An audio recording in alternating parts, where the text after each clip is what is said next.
आज हम पैक्सोस का अभ्यास करेंगे। सबसे पहले तो हमें ये समझने की ज़रूरत है कि एक होता है पब्लिक ब्लॉकचेन और एक होता है प्राइवेट ब्लॉकचेन, राइट।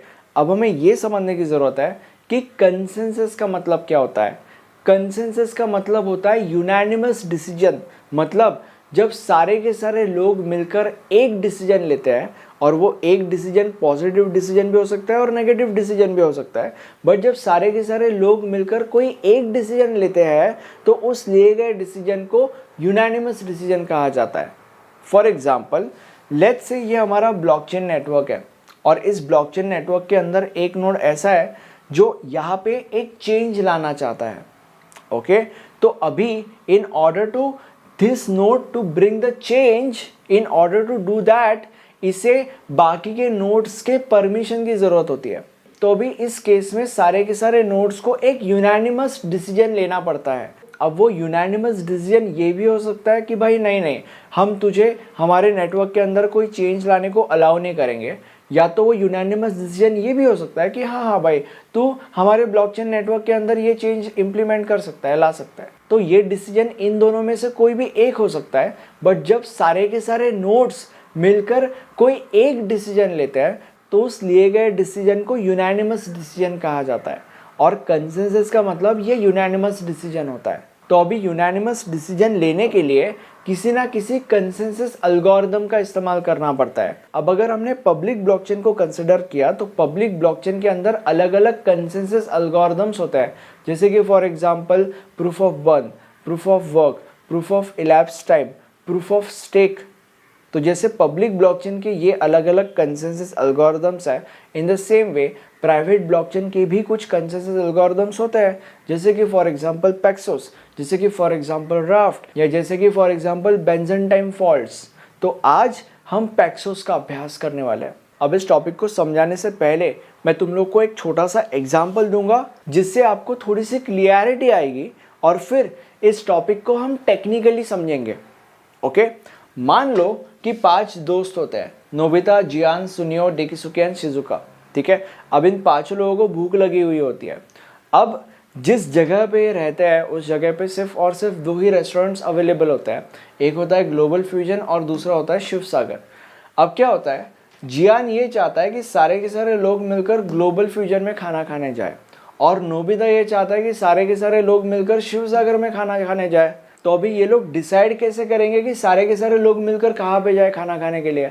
तो अभी इस सिचुएशन में ये लोग क्या करते हैं, ये लोग वोट करते हैं। इसका मतलब क्या है, इसका मतलब ये है कि सबसे पहले जियान सुनियो के पास जाता है, उसको बोलता है कि भाई अपन सब लोग ना ग्लोबल फ्यूजन खाना खाने जाते हैं, ये मेरा प्रपोजल है, तो इस प्रपोजल को एक्सेप्ट कर रहा है रिजेक्ट। तो सुनियो बोलता है कि भाई मैं तेरे प्रपोजल को एक्सेप्ट कर रहा हूँ, ठीक है। फिर जियान बोलता है ठीक है। अब जियान डेकिसुके के पास जाता है, उसको बोलता है कि भाई सब लोग मिलकर हम ग्लोबल फ्यूजन जाएंगे, ये मेरा प्रपोजल है, तो इस प्रपोजल को एक्सेप्ट कर रहा है रिजेक्ट। डेकिसुके बोलता है कि भाई मैं एक्सेप्ट कर रहा हूँ। फिर जियान जाता है शिजुका के पास, शिजुका को बोलता है कि भाई ये मेरा प्रपोजल है, तो मेरे प्रपोजल को एक्सेप्ट कर रही है रिजेक्ट। शिजुका इसके प्रपोजल को रिजेक्ट कर देती है।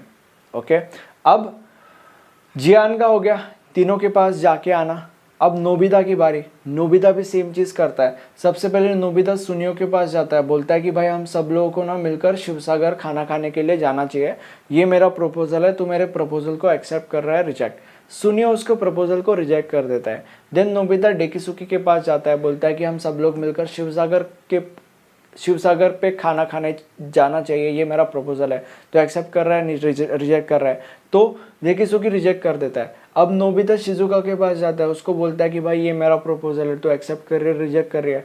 शिजुका उसके प्रपोजल को एक्सेप्ट करती है। ओके, तो अभी क्या मैं ये कह सकता हूँ कि जियान के प्रपोजल को 2 वोट्स मिले हैं, या बेसिकली जियान को 2 वोट्स मिले हैं और नोबिता को 1 ही वोट मिला है? क्या मैं ये कह सकता हूँ? हाँ, कह सकता हूँ। तो अभी जब ये वोटिंग हो जाता है, उसके बाद जिस नोड को सबसे ज़्यादा वोट मिले हुए होता है वो अपने वोट काउंट को ब्रॉडकास्ट करता है, ताकि सब नोड्स को पता चल सके कि भाई ये नोड जीत चुका है, it is a winner node, he is a winner, ये जीत चुका है। एंड देन सारे के सारे लोग मिलकर एक डिसीजन ले सके, which is the unanimous decision. अब हम पैक्सोस को एकदम टेक्निकली समझने वाले हैं, बट अगर तुम्हें ये कहानी समझ गई है तो तुम ये समझ सकते हो कि तुम्हें पैक्सोस 50 to 60% समझ चुका है। ओके, अब हम पैक्सोस को समझना चालू करते हैं। देखो, अगर हमने पैक्सोस के पॉइंट ऑफ व्यू से देखा तो ब्लॉकचेन नेटवर्क के अंदर जितने भी नोड्स हैं, सारे के सारे नोड्स को हम 3 कैटेगरीज में डिवाइड कर सकते हैं। सबसे पहले category is proposers, second category is acceptors and third category is learners. सबसे पहले हम ये समझते हैं कि प्रपोजर्स कौन होते हैं। प्रपोजर्स वो नोड्स होते हैं जो ब्लॉकचेन नेटवर्क के अंदर एक चेंज लाना चाहते हैं। जैसे कि फॉर एग्जांपल यहाँ पे जियान सब लोगों को ग्लोबल फ्यूजन लेके जाना चाहता था, तो बेसिकली वो एक चेंज लाना चाहता था, राइट। तो जियान एक प्रपोजर है, नोबिता भी एक प्रपोजर है, क्योंकि वो सब लोगों को शिव सागर लेके जाना चाहता था, वो भी एक चेंज लाना चाहता था, राइट। तो ये दोनों इस केस में प्रपोजर्स है। तो बेसिकली प्रपोजर्स वो नोड्स होता है जो ब्लॉकचेन नेटवर्क के अंदर एक चेंज लाना चाहते हैं। अब हम ये समझते हैं कि एक्सेप्टर्स कौन होता है। एक्सेप्टर्स वो लोग होता है जो प्रपोजल्स से आए हुए प्रपोजल्स को या तो एक्सेप्ट करते हैं या तो रिजेक्ट करते हैं। हमारे केस में क्या हुआ था, हमारे केस में ये सारे के सारे एक्सेप्टर्स थे और इनके पास जो भी प्रपोजल्स आए थे, इन प्रपोजल्स के द्वारा उन प्रपोजल्स को इन एक्सेप्टर्स ने या तो एक्सेप्ट किया था या तो रिजेक्ट किया था, राइट।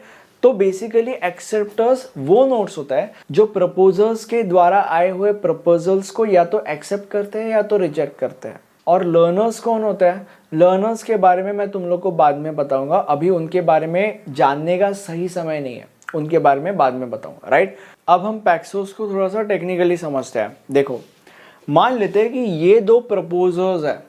अब ये दो प्रपोजर्स ऐसे प्रपोजर्स है ऑब्वियसली जो ब्लॉकचेन नेटवर्क के अंदर एक चेंज लाना चाहते हैं, राइट। अब and one more thing by the way, इसको और इसको रिलेट मत करो, ये दोनों एकदम सेपरेट चीज़ है। ये मत समझो कि इस ब्लॉकचेन नेटवर्क के अंदर 6-8 नोड्स है और यहाँ पे बस 6 नोड्स है, ऐसा मत समझो। इट इज़, ये बस तुम लोग को ये दिखाने के लिए ये ब्लॉकचेन नेटवर्क है, ये अलग डायग्राम है, ये हमारे पैक्सोस का डायग्राम है जो नॉर्मली बुक्स वगैरह के अंदर दिया जाता है। ओके, तो बेसिकली ये दोनों सेपरेट है। अब मान लेते हैं कि ये दो प्रपोजर्स है, मतलब बेसिकली ये दो प्रपोजर्स ऐसे प्रपोजर्स है जो ब्लॉकचेन नेटवर्क के अंदर एक चेंज लाना चाहते हैं। तो अभी इस सिचुएशन में क्या होता है, इस सिचुएशन में जो प्रपोजर 1 है वो सबसे पहले एक्सेप्टर 1 के पास जाता है, बोलता है कि भाई ये मेरा प्रपोजल है, तो मेरे प्रपोजल को एक्सेप्ट कर रहा है, रिजेक्ट कर रहा है। मान लेते हैं कि ये एक्सेप्टर उस प्रपोजल को एक्सेप्ट करता है, उसके बाद ये प्रपोजर दूसरे एक्सेप्टर के पास जाता है, बोलता है कि ये मेरा प्रपोजल है, तो मेरे प्रपोजल को एक्सेप्ट कर रहा है या रिजेक्ट। ये एक्सेप्टर उसके प्रपोजल को एक्सेप्ट करता है, देन वो तीसरे एक्सेप्टर के पास जाता है, ये एक्सेप्टर इसके प्रपोजल को रिजेक्ट कर देता है, ठीक है। तो बेसिकली इसको कितने वोट्स मिले, 2 वोट्स मिले, पहले और दूसरे एक्सेप्टर के, क्योंकि तीसरे ने तो उसको रिजेक्ट कर दिया था, राइट। अब सेकंड जो प्रपोजर है वो सेम चीज करता है जो प्रपोजर 1 ने की थी। ये पहले एक्सेप्टर के पास जाता है, बोलता है कि मैं ये चेंज लाना चाहता हूँ, ये मेरा प्रपोजल है, तो मेरे प्रपोजल को एक्सेप्ट कर रहा है, रिजेक्ट। तो अभी ये एक्सेप्टर इसके प्रपोजल को रिजेक्ट कर देता है। फिर दूसरे एक्सेप्टर के पास जाता है, ये भी इसके प्रपोजल को रिजेक्ट कर देता है। फिर तीसरे एक्सेप्टर के पास जाता है, ये एक्सेप्टर इसके प्रपोजल को एक्सेप्ट करता है। तो अभी अगर हमने ध्यान से देखा तो पहले प्रपोजर को 2 वोट्स मिले और दूसरे प्रपोजर को बस 1 ही वोट मिला। अब जब ये वोटिंग का पूरा प्रोसेस जो है वो जब हो जाता है, तब इसके बाद जिस भी प्रपोजर को सबसे ज्यादा वोट्स मिले हैं वो प्रपोजर अपने वोट काउंट को ब्रॉडकास्ट करता है। और जब वो अपने वोट काउंट को ब्रॉडकास्ट करता है तब सारे के सारे नोड्स मिलकर लर्नर्स बन जाते हैं। इसका मतलब ये है कि सारे के सारे नोड्स को मिलकर ये पता चल जाता है कि कौन सा प्रपोजर जीत चुका है और साथ में मिलकर हमें कौन से चेंज को लाना है। और यही है पूरे के पूरे पैक्सोस का प्रोसेस, राइट। तो बेसिकली पैक्सोस ये है। अब एक बहुत ही ज्यादा इंपॉर्टेंट चीज, तब क्या होगा जब इस पूरे के पूरे प्रोसेस के दौरान कोई एक्सेप्टर फेल हो जाए। तब क्या होगा जब इस पूरे के पूरे प्रोसेस के दौरान कोई प्रपोजर फेल हो जाए। तो एक छोटे से ब्रेक के बाद हम ये समझेंगे कि इन सिचुएशंस से कैसे डील किया जाता है।